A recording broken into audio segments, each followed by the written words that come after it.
Hello दोस्तों, जय हिंद। आज इस वीडियो में जो पूरे देश में कथावाचक विवाद चल पड़ा है उसके बारे में हम लोग इस वीडियो में बात करेंगे।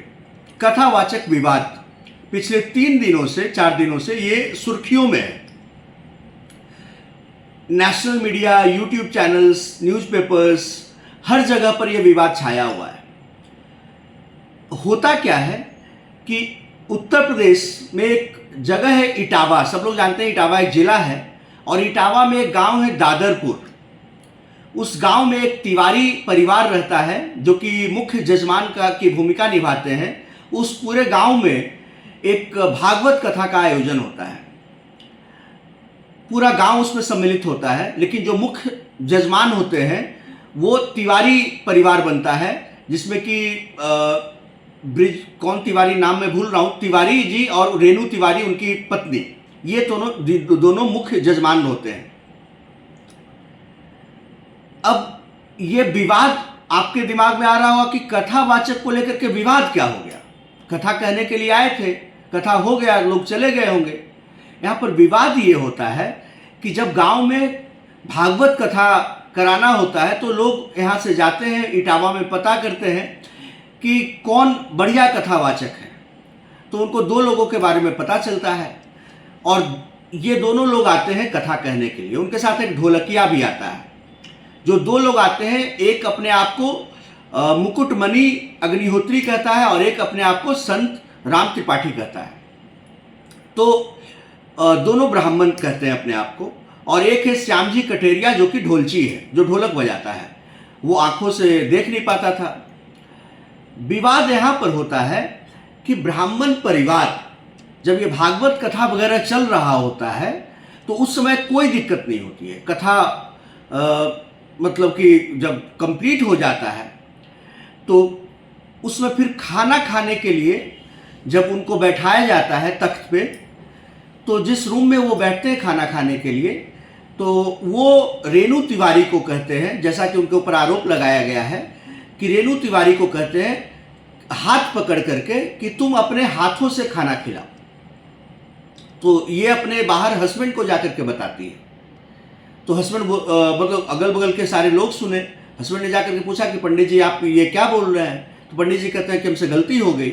इतने में उनके बैग से कुछ जो कार्ड्स होते हैं वो गिर गए और कहा जा रहा है कि उस कार्ड में उनका आधार कार्ड भी था, और जिसमें कि लोग जब आधार कार्ड उनके लोगों के हाथ में गया तो उनको पता चला कि ये मुकुटमणि यादव है और एक संत राम यादव है, मतलब कि ये ब्राह्मण है ही नहीं।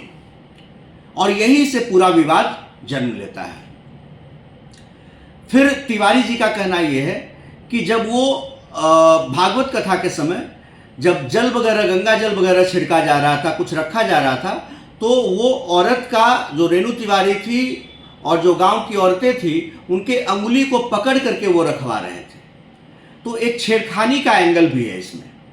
कहा गया कि पंडित जी जो हम लोग सोच करके आए थे कि ये ब्राह्मण है, क्योंकि इन्होंने अपना नाम भी ब्राह्मण बताया था, लेकिन वो यादव थे। उन्होंने अपनी पहचान छुपाई। पहचान क्यों छुपाई ये एक अलग मुद्दा है, उस पर हम लोग बात करेंगे वीडियो के आगे के क्रम में। तो जैसे ही ये आधार कार्ड गिरता है उनका, लोग देखते हैं तो लोग आवेश में आ जाते हैं। फिर तिवारी जी का कहना है कि वो यही घर पे रह गए, लेकिन उनको आगे गांव वाले सारे लोग पकड़ करके ले गए। और बाद में मीडिया में ये न्यूज़ आता है कि उनके बाल को मुड़ दिया गया, मतलब बाल मुड़वा दिया गया, और उनको औरतों के पैर पे नाक रगड़वाया गया और उनके ऊपर जल छिड़का गया। कुछ लोग कह रहे हैं कि मूत्र को छिड़क दिया गया, लेकिन जो मुकुटमणि यादव हैं उन्होंने अपने इंटरव्यू में कहा कि मूत्र छिड़का या गंगा जल छिड़का ये मुझे नहीं पता, लेकिन जल छिड़का गया, पता नहीं क्या था। ठीक है, तो इस पे आप क्लियर नहीं कर सकते कि क्या था। अब इसके बाद पूरे देश में एक विवाद जन्म ले लिया कि क्या सिर्फ ब्राह्मणों का हक है कथावाचक बनने पे, कथा कहने के लिए क्या ब्राह्मण का होना जरूरी है? ब्राह्मण जाति का होना जरूरी है? क्या और जाति के लोग कथा नहीं कर सकते हैं? मेरा ऐसा मानना है, और इंडिया का कॉन्स्टिट्यूशन भी इस बात को गारंटी करता है, हर किसी को फ्रीडम है, जिसको जो अच्छा लगे, जो बेहतर लगे, जो बेहतर कर सकता है वो कर सकता है। हर आदमी कोई भी किसी भी काम को कर सकता है। पहले की वर्ण व्यवस्था थी जिसमें कि अलग अलग क्षत्रिय, वैश्य, शूद्र, ब्राह्मण सबको अलग अलग बांटा गया था और सबको अलग अलग काम दिया गया था। लेकिन अब सोसाइटी में बहुत सारे बदलाव आए हैं, समाज में बहुत बड़ा बदलाव आया है। और अब आप देखेंगे कि ऐसा नहीं है कि सिर्फ नाई ही बार्बर का काम कर रहा है, सैलून चला रहा है, बाल काट रहा है। अब बहुत सारे लोग बाल काट रहे हैं। बिजनेस सिर्फ वैश्य ही नहीं कर रहे हैं, बहुत सारे लोग बिजनेस कर रहे हैं। लड़ाई सिर्फ क्षत्रिय ही नहीं लड़ रहे हैं, बॉर्डर पर सारे जात के लोग जा रहे हैं। तो कथा कहने को लेकर के एक व्यक्ति, एक वर्ग विशेष का एकाधिकार कैसे हो सकता है, ये सवाल है। अब इस सवाल को लेकर के पूरे भारत में वार, एक तरह से आरोप प्रत्यारोप का दौर चल पड़ा है और ये घटना थमने का नाम ही नहीं ले रहा है। उत्तर प्रदेश के पूर्व मुख्यमंत्री अखिलेश यादव ने इटावा के जो इन दोनों पंडित जी सो कॉल्ड, जो कि जिनका नाम मुकुटमणि यादव और संतराम यादव हैं, इन दोनों को पार्टी ऑफिस में बुलाया गया। श्याम जी कटेरिया को भी पार्टी ऑफिस में बुलाया गया और सब लोगों को सम्मानित किया गया और 51 हज़ार रुपये दिए गए। और अखिलेश यादव ने कहा कि ये हमारा अपमान जानबूझ करके किया गया है एक वर्ग विशेष के द्वारा। और मतलब कि उनका आरोप था कि ढोलक भी छीन लिया गया, तो ढोलक भी समाजवादी पार्टी की तरफ से दिया गया। अभी फिर एक नया घटनाक्रम आया है इसमें कि उस गांव में, जो ब्राह्मणों का गांव है दादरपुर, जहां पर ये सारा घटनाक्रम होता है कि बाल मुड़वाया जाता है और नाक रगड़वाया जाता है, उस गांव पर यादव लोगों ने हमला कर दिया। अब एक गगन यादव है जो कि सोशल मीडिया इन्फ्लुएंसर है, वो अपने आप को मुलायम सिंह यादव का फॉलोअर बताता है और वो मेरठ का रहने वाला है।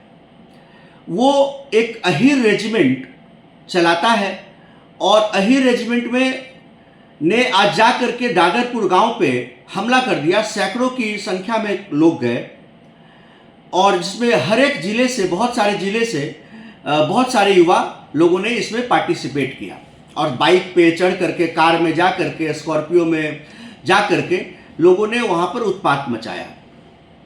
पुलिस काफ़ी सजग रही और इस किसी अनहोनी को होने से बचा लिया। जो यादव और ब्राह्मण का विवाद था वो उस गांव में ये एक बहुत बड़ी घटना हो सकती थी, किसी की मौत हो सकती थी, क्योंकि जब दो पक्ष लड़ते, वायलेंस होता, तो किसी न किसी की जान जाती, बहुत सारे लोगों की जान जाती, बहुत सारे लोग इंजर्ड भी होते। लेकिन पुलिस ने तत्परता दिखाते हुए सिचुएशन को, स्थिति को अपने काबू में कर लिया, कंट्रोल कर लिया। अभी देखिए, मुद्दा ये है कि क्या हर चीज को जाति का रंग देना सही है?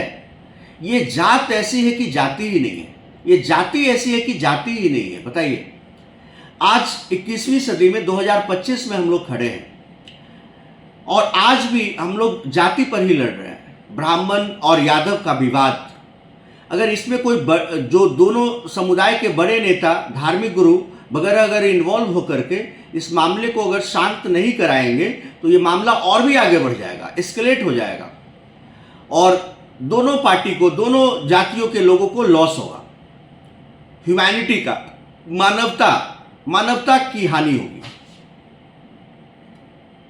तो दोनों जो जाति है, ब्राह्मण और यादव, दोनों के जो नेता हैं, दोनों के जो धार्मिक गुरु हैं, उन लोगों को बैठ करके मिल बैठ करके एक बीच का रास्ता निकालना चाहिए और दोनों के जातियों के बीच में सामाजिक सद्भाव को फिर से कायम करना चाहिए।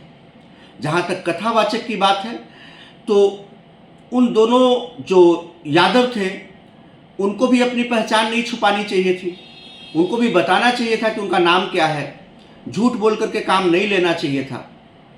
और उनको अगर वो आपके यादव होने से अगर उनको कोई आपत्ति नहीं होती तो वो आपको लेकर के जाते, कोई प्रॉब्लम नहीं थी। अब यहीं से ये प्रॉब्लम शुरू होता है। तो उन दोनों की गलती ये है कि उन दोनों ने अपनी पहचान छुपाई। लेकिन आगे बात ये भी है कि क्या ये गलती इतनी बड़ी थी कि बाल को मुड़वा दिया गया, नाक को रगड़वाया गया, गंगा जल छीटा गया? क्या ये इतनी बड़ी गलती थी? शायद नहीं। इतना कुछ नहीं होना चाहिए था, मामले को सही तरीके से हैंडल करना चाहिए था। अब तिवारी जी का, रेणु तिवारी का आरोप है कि हमारे साथ छेड़खानी की गई। हमारे परिवार के, पूरे गांव के सारे लोगों ने उनको पैर छू करके प्रणाम किया और उन्होंने हमारे साथ छेड़खानी की, हमारा हाथ पकड़ करके हमको बोला कि अपने हाथ से मुझे खिलाओ, खाना खिलाओ।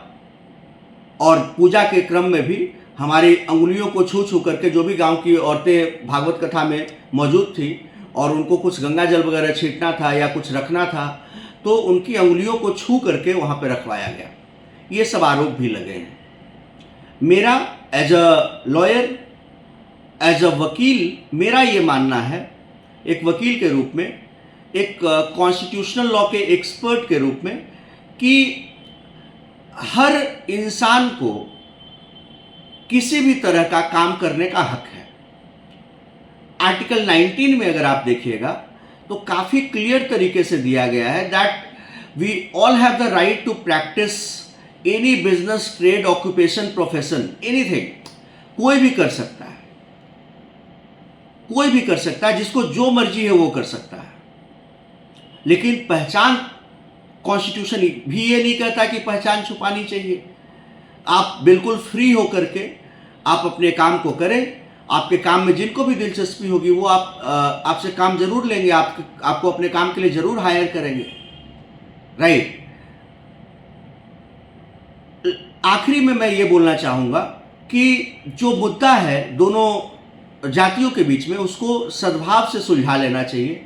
दोनों जाति के जो लोग हैं, पढ़े लिखे लोग हैं, उनको मिल बैठ करके इस मामले को सुलझा लेना चाहिए, बिना किसी वायलेंस के, बिना किसी खून खराबे के, बिना किसी लड़ाई झगड़े के। जातीय विद्वेष ये मन को विचलित करता है, आह्लादित करता है। बहुत खराब लगता है कि हम ऐसे सोसाइटी में हैं जहाँ पर आज भी इस तरह का जातीय उन्माद भरा पड़ा है और लोग एक दूसरे को काटने पे आतुर हैं।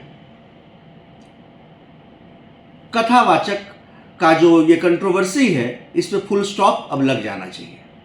कल हम लोग एक नए वीडियो में एक नए मुद्दे पर बात करेंगे। अगर आप हमारे इस वीडियो को फेसबुक पे, यूट्यूब चैनल पे देख सकते हैं।